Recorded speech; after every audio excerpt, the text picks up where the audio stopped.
Maayong buntag mga igsoon. Salamat na kagtagon kay Tiganda Sinog. Saktong kusog sa itong trabaho mga igsoon. Nalang ko share gamay verse no dire sa Juan 3:17 kung basahon. Juan 3:17 kay wala gipadala sa Dios ang iyang anak aron silutan ang kalibutan kundili aron maluwas ang kalibutan pinagi kaniya. No, nangingon niyang pulo maigsoon nga wala gipadala si Jesus sa kalibutan aron mahukom o magsilot sa mga tao. No, agin niya siluti maigsoon kundili aron tabangan o luwason sila gikan sa sala.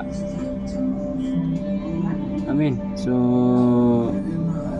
luwas na lita maigsoon, no? Kanento pa lang gikan sa mga sala. Gusto sa Dios na maluwas ang tanan, dili nga pamtangan og silot.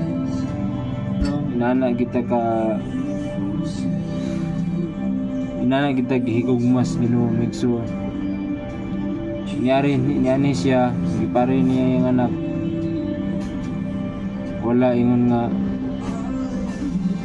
silutan ta hukman sa itong mga sala. Nyani siya kay unta mahayan ta sa atong nabuhat ng sala, pero tungod kay gigugma ta sa Ginoo migsoon wala na niya buhata. Ano man gusto niya migsoon maluwas ta sa atong mga sala para karon migsoon hanging mga kuan mga tabo nakaroon sa kalibutan sa Cebu, mga Bagyo. Ano man tungod kay ang mga tao karon maigsoon kasagara kalibutan na ang gikalimutan na nila ang Ginoo nga mo'y naghatag nila og kusog ug panalangin, no? Kita maigsoon di ginato kalimutan ang Ginoo. Muna itong ibutang sa itong kasing-kasing una nga wala ta karon kulang Ginoo. Mao to kung mapambit maigsoon baga